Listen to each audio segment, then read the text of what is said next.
Land and its allocation and outright sale is usually a touchy subject. The way land acquisition is treated varies from region of Nigeria to the other. While Igbo are very itinerant and has an unmatched propensity to acquire landed property wherever they go, but how many persons from outside Igbo land are really interested in acquiring landed property within Igbo land? Are there issues around land allocation and acquisition in our Igbo? Are there lands that are off limits? Has there been instances of rejection of non-Igbos from acquiring land anywhere in Igbo land? We'll find out tonight, because this is the Eastern Eye. I am Alex Obodo. Joining me tonight is Ozo Iboneku Ogazimorah. He is an attorney and a former commissioner of information here in Enugu State, and of course, he is a journalist. Thank you very much, Alex. Journalist. Yes. Thank you so much, Ozo, for joining me. I have another guest who will be joining us virtually a little later. But I mean, with all the controversies we've seen within the social media space and even in open discourse, it does appear, and a lot of people now just came to the realization that yes, when you look around, you don't see a lot of properties owned by foreigners within Igbo land. By that I mean those that are not of Igbo extraction, but are Nigerians. Is it something that we should worry about? Or is it our problem or their problem? Okay, thank you very much.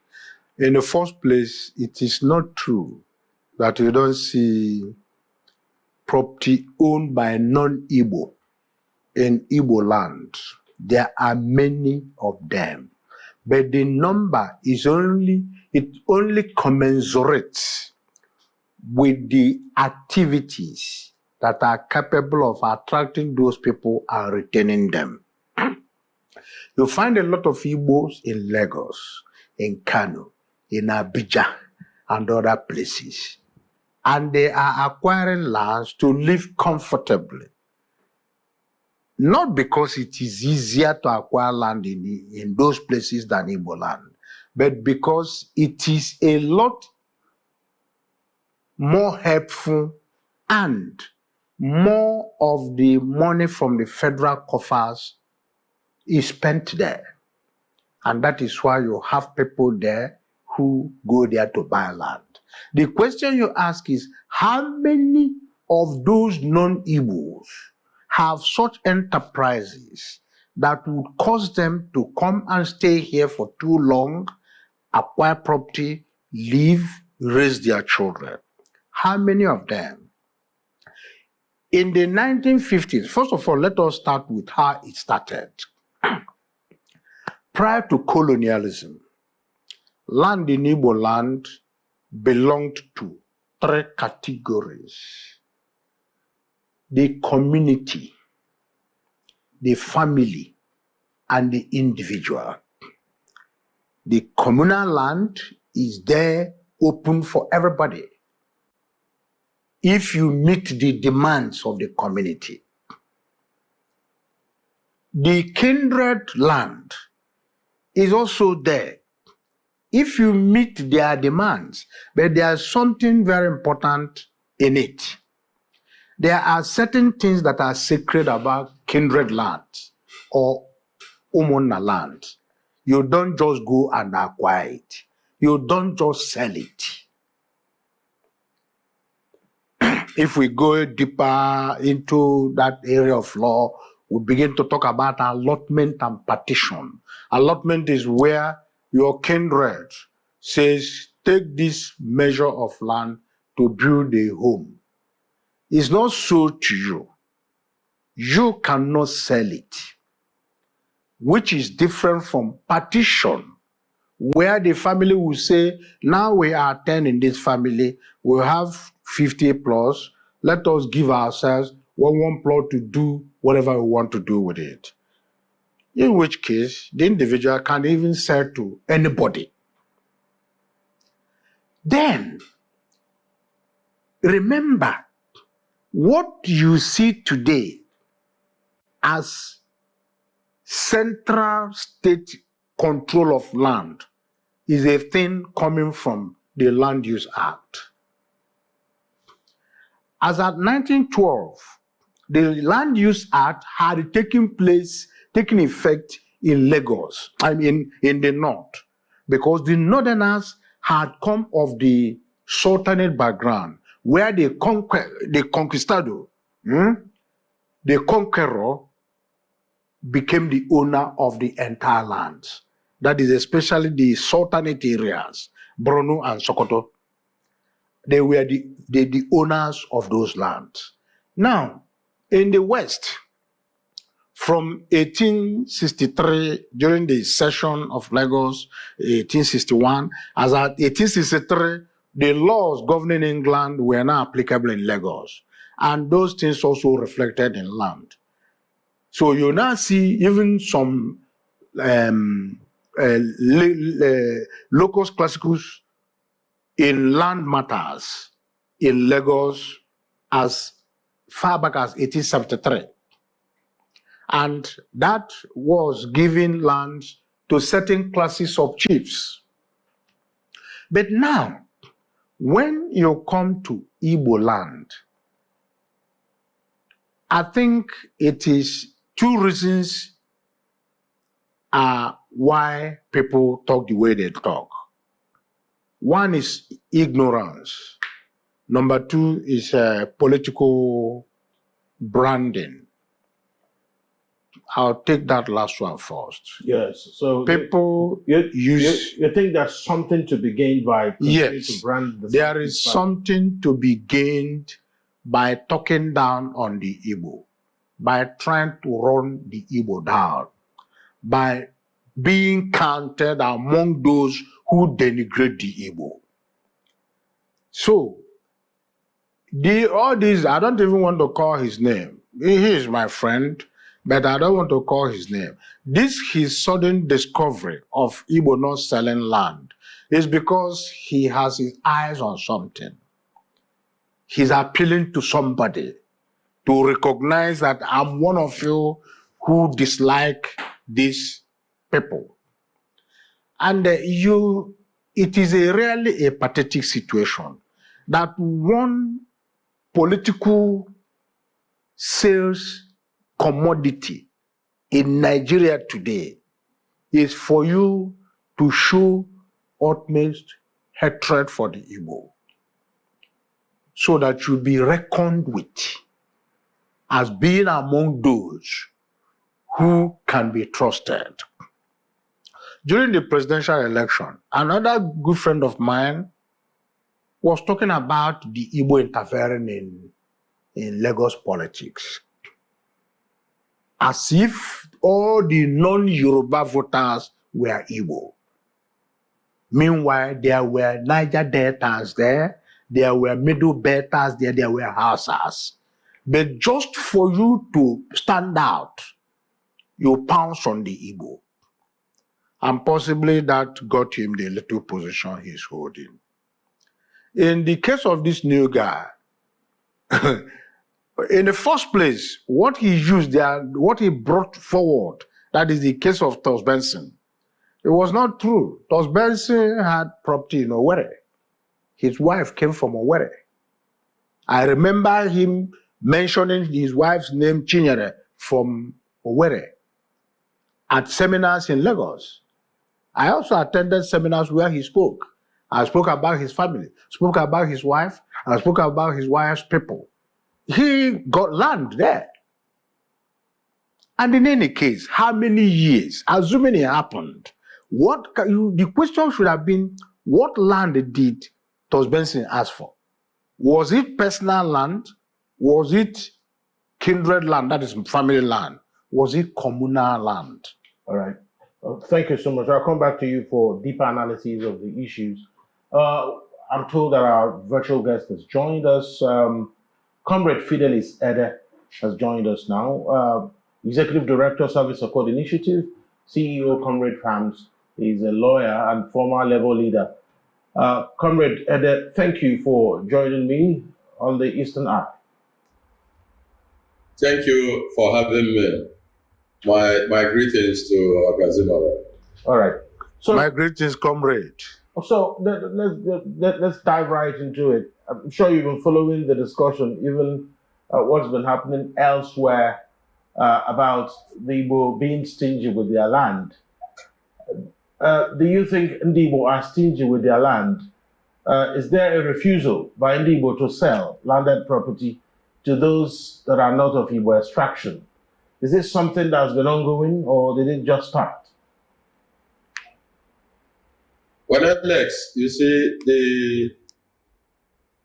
the challenge of recent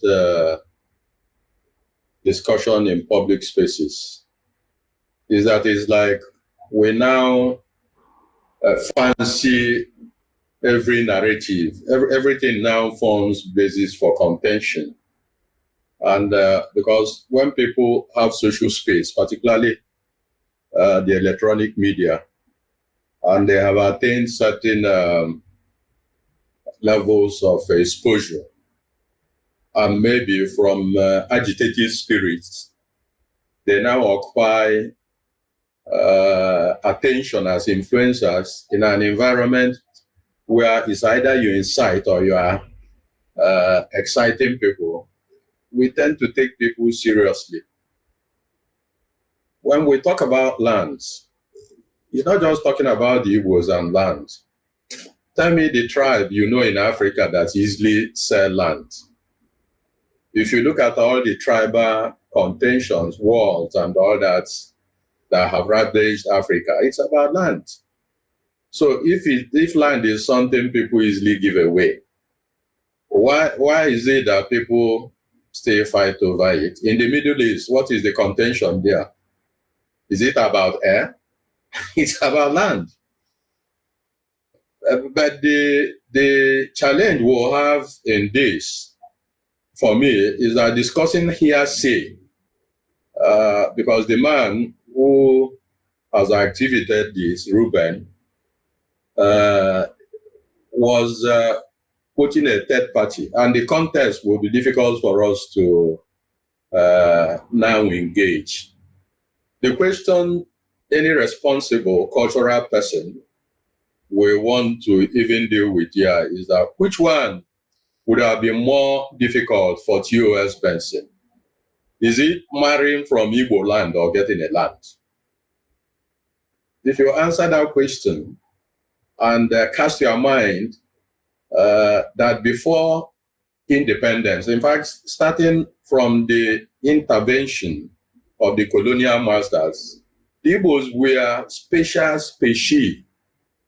One of the things that has come against the Igbos is the envy of how they have prided themselves, even before the white man, so that we were far ahead other tribes. I'm not just, I'm speaking with every sense of responsibility as to who we are.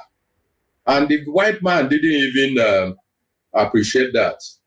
So why I raise this aspect of the discussion is if Theo Benson was able to marry from Igbo, at a time, the Igbos were seen as number one or a gen when it comes to tribal relation. If you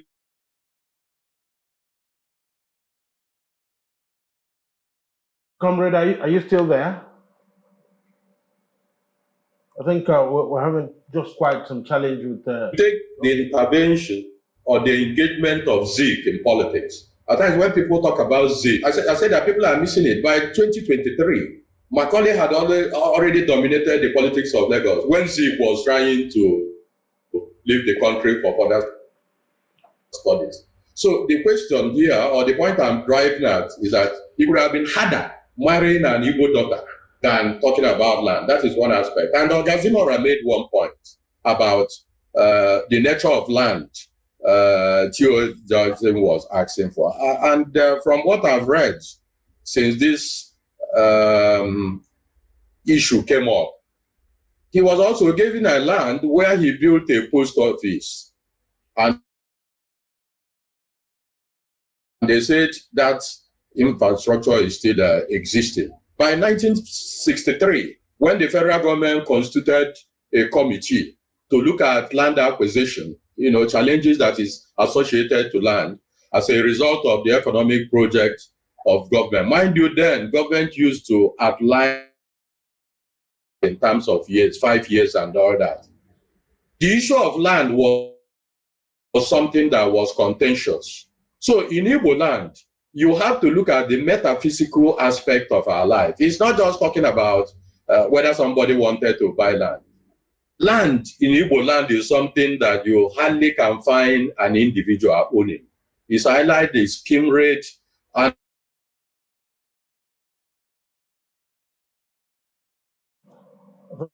the dead and the free to discuss this issue, given that what Reuben just mentioned was just hearsay, without situating the context. So for me, the issue of land is something that whether you are talking about the Kogi people who are even part of the north of Benue, you don't just walk into a place and pick land. And that's why most times the issue of litigation that is associated to land acquisition, when somebody sells land and you see kindred or members of the same family coming to challenge, shows that as at the time Benson may have thought about buying land, that it was not a common fancy. It was not something you just easily walk into. The Igbos will rather donate. Okay, if the Igbos don't give out land, how come we have a lot of schools, hospitals, even built under colonial masters? Were they confiscated land? Were they just lands delineated? Why? All right, we're having quite some challenge with Comrade's connection. We'll come back to him a little later. I will sort that out. And also, Ogazimorah is still here in the studio. And another question will be, with everything that has happened, when you have a sweeping statement that Igbo do not sell land to outsiders, and when you were starting, you said that that is not true, that there are lots of properties owned by those that are not Igbos in the southeast. Are there maybe like pointed examples that one can easily look at? Because the statement just happened and some people were even struggling to know, okay, I'm aware, if you look at those who know Enugu very well, Ogwe Road, that's a house there owned by a man called Alhaji Baba Enugu.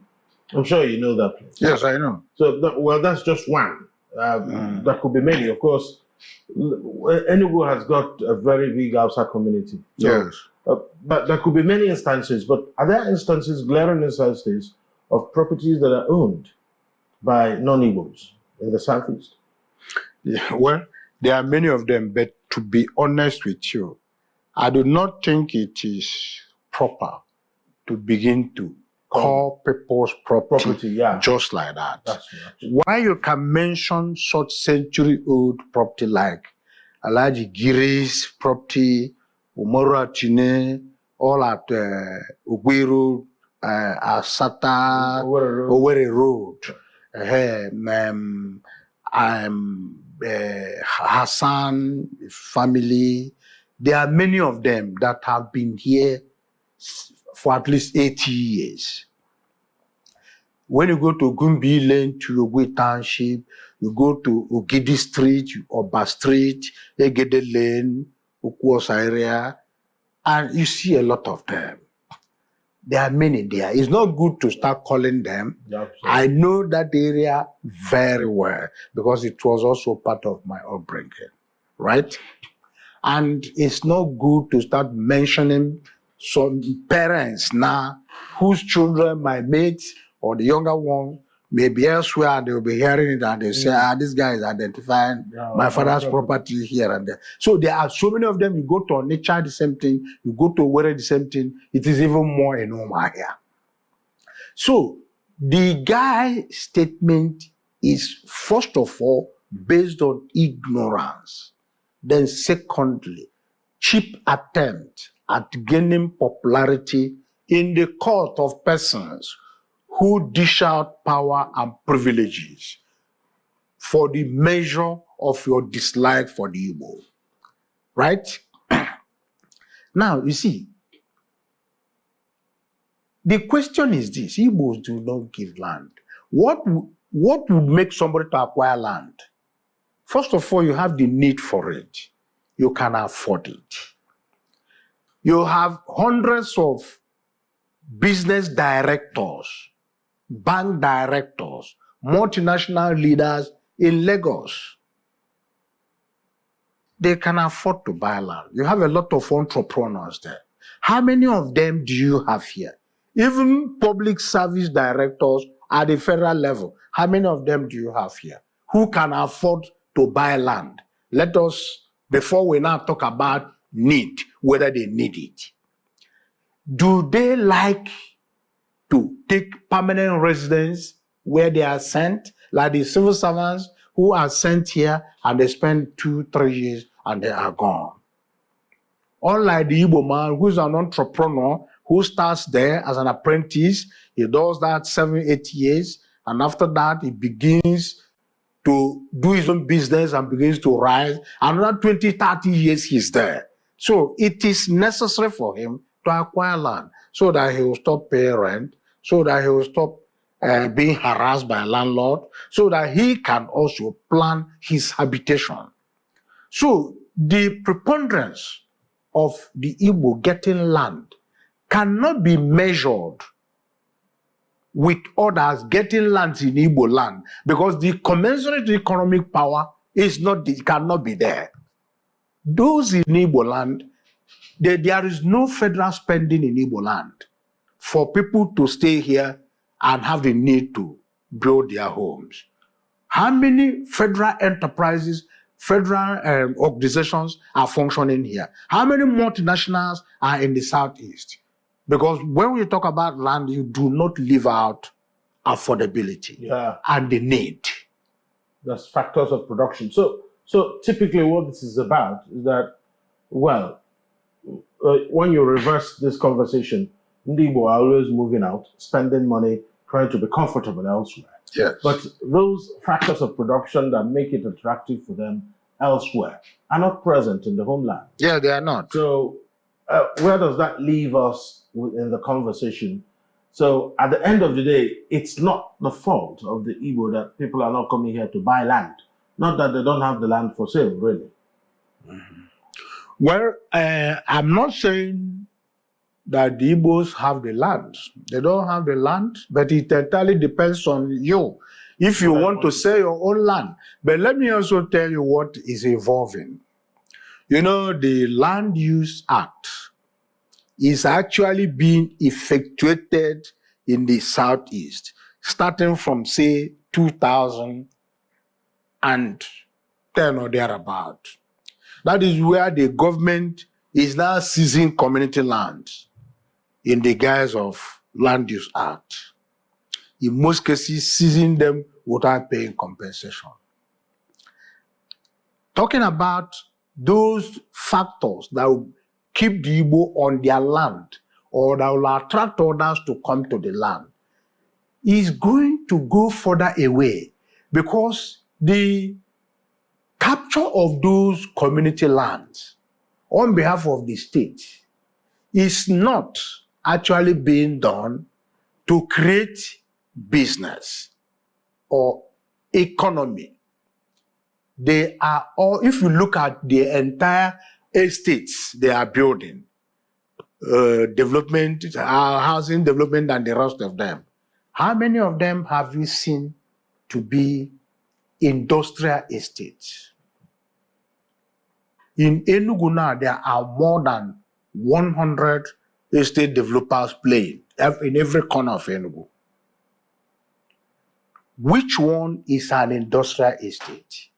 Where people can set up small businesses, employ 5 persons, employ 20 persons, employ 100 persons.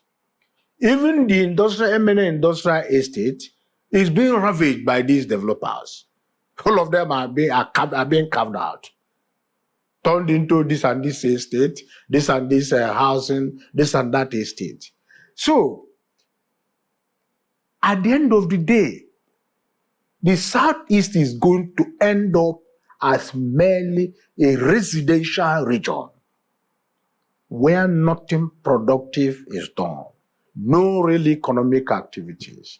People go from there to other parts of the country where there are economic activities, and then they come back during holidays. So when they talk about people not buying land, in some communities, those lands continue to be so cheap until these government agents or collaborators with government in the southeast move in. Once they move in, they tell you they have improved on the land, they create access roads and the rest of them, and they are now selling them in tens of millions. Absolutely. Even ones which people had bought as private investors, the governments erode those things without paying compensation.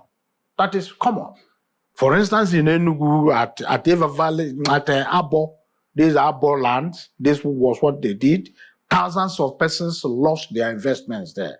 People who bought land by 2011 to 2000 even 2006, 2007, people who bought lands there have all lost them because the government moved in 2018 or thereabout, recarved those places, sold the place as their own estates. So these other people who bought from the villagers, they have lost everything. All right, I have my guest now rejoining us virtually, Comrade Fidelis Ede. Thank you so much for rejoining us, Ezudo. We've been having this conversation, of course. I'm sure you've been monitoring what we're talking about with also Ogazimorah.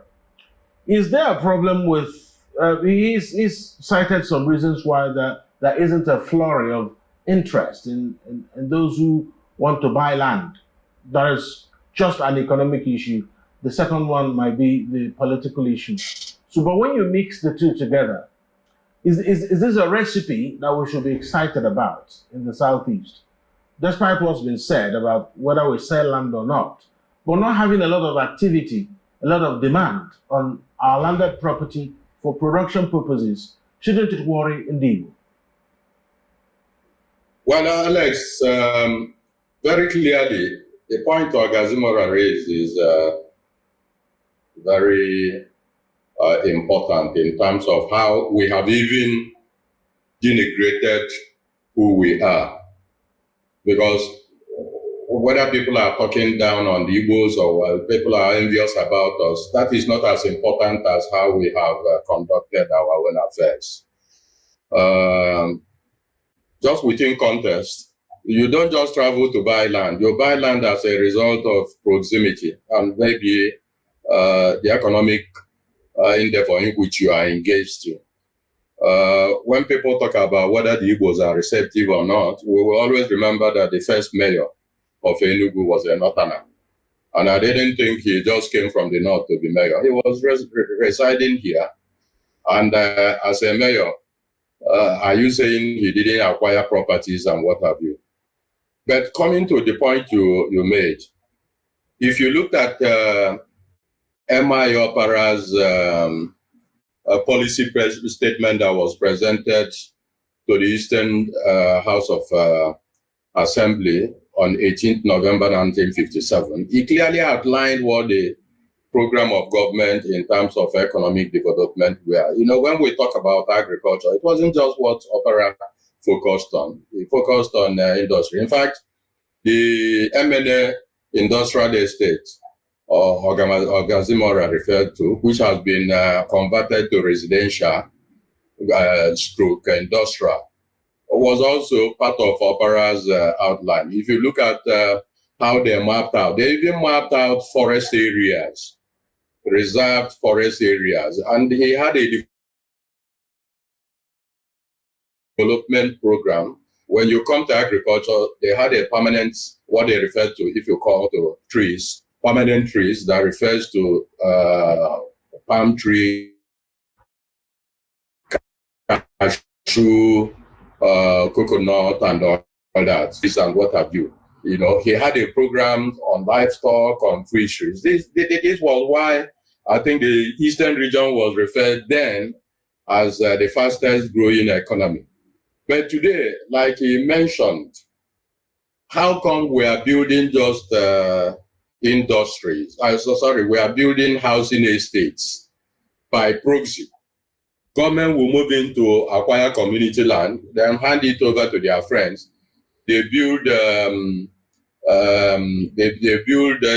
estates, which they turn around to buy. How they make the money? Because assuming the purchase of these estates are as a result of economic production, then you can now see the spiral effects. You can also see the activities that brought about the estates.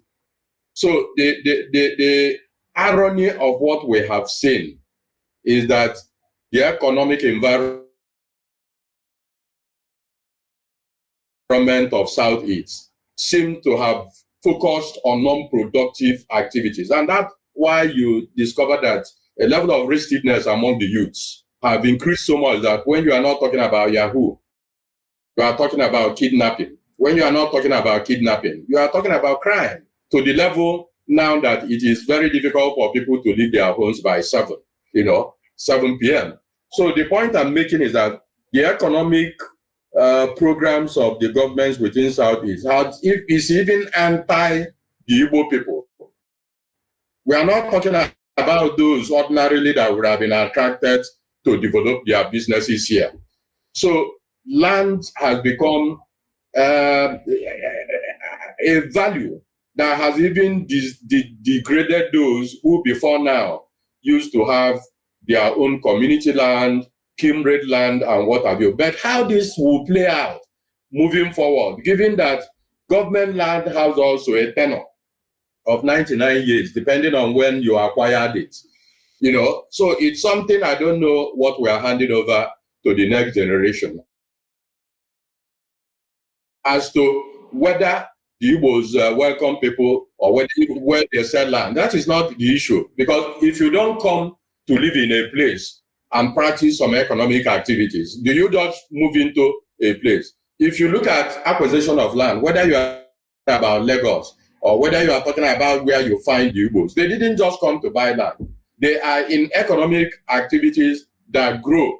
From there now, they start investing. They don't only invest in land, they also invest in industries. They invest in other things, which is productive. But what we've seen more in the Southeast is that land has come through government to be a kind of asset for money laundering, where people just launder money, which they appropriate from government, but their participation in government through the patronage system. And it is not something we should celebrate.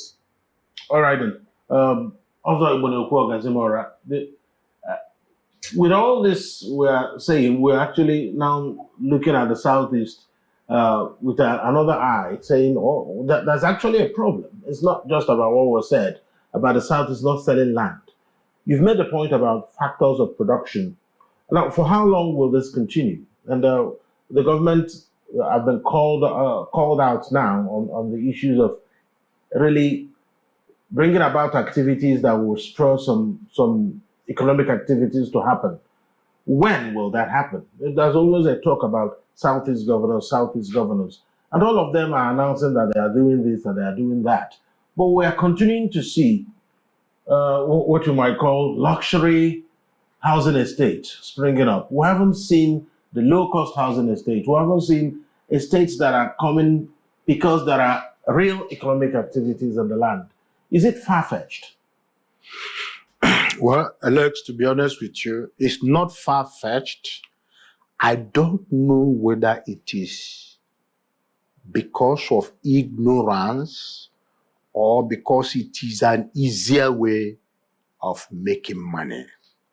Because in reality, when you now turn a whole region into a vast territory of residential areas, what is going to sustain the people living there? In some parts of the Southeast, you'll find some layouts or estates where 70% of the owners of the property are resident outside Igbo land. And the buildings are occupied by megats or gardeners. from year to the other year with just the interlude of Christmas period. So when you turn a whole state into that, you are now saying that eventually your projection is that in the next 15 years, 70, 80% of the people here will be diasporans. They'll be coming from outside to visit here and go back. That is why you are concentrating only housing projects, living quarters alone. There's no provision for little industries. There's no provision for short ventures where others can do other things, bring up their talents, their understanding of the dynamics, the modern dynamics, but you are creating housing program for enterprises in other regions. Is it creative? It is not creative. It is not going to help. But in any case, I know that whenever the time comes, some of those housing estates may be broken down to become industrial estates, whether you like it or not, because you cannot build a society based on projection that everybody will eventually be diaspora. You create estates where people pay so much to acquire the land, and then they build magnificent homes there. And after building these magnificent homes, they are gone. They come around in the year. So why wouldn't you have crime on the rise? Why would you have a kidnapping on the increase? It is because the government is not doing the governments. I'm talking of the Southeast. And please, this is very important. Other states are doing that. But do you know why it will not affect them the way it will affect the Southeast? The Southeast has the shortest gift of land. The Southeast has the most active, individualistic Republican people who are not going to live on the handouts of big men or people in government. And the Southeast are people who do not accept that because you are in position of authority, you are all-knowing, you are the wisest. They do not accept it. So those other areas, other regions, at least they have industries. They have businesses that are going. You go to Lagos and Ogun, almost being together now. No matter what number of housing estates you project for that place, they cannot remove the enterprise there. They cannot remove activities of multinationals there. They cannot remove springing of businesses there. They cannot remove industries. That's right. Right? You go to the north, the same thing in Kaduna. There has been vast industrial development.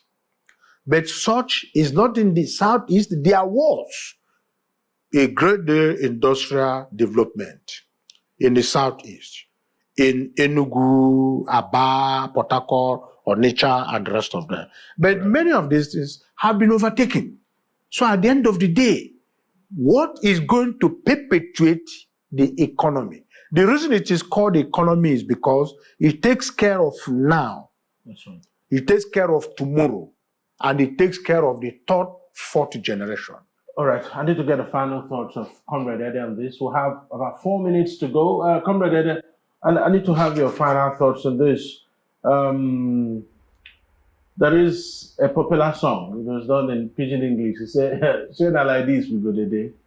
Oh, you know, we continue to see only housing estates that only people the government or people that are connected to government or politically exposed people can afford. I mean, when will commercial activities spur the emergence of these sort of housing programs? We'll have just about... Well, Alex, the truth of the matter is that you look at nature. Nature thrives on the dynamic of inadvertent actions. You know, when you talk about symbiosis, let's use the context of the fact that when people were just sending their children abroad, you know, thinking that they will go acquire education and come back. I have friends today who have gotten old, their kids are abroad, and it's like they are now gone in old age because this was not what they thought about. The truth of the matter is that we cannot keep a system that is not sustainable because generation will always come to define how they want to relate in order to thrive. The original concept and how it was designed is that government had to acquire land in order to promote economic activities. And if you look at the role of the local government, it was given substantial role for agriculture.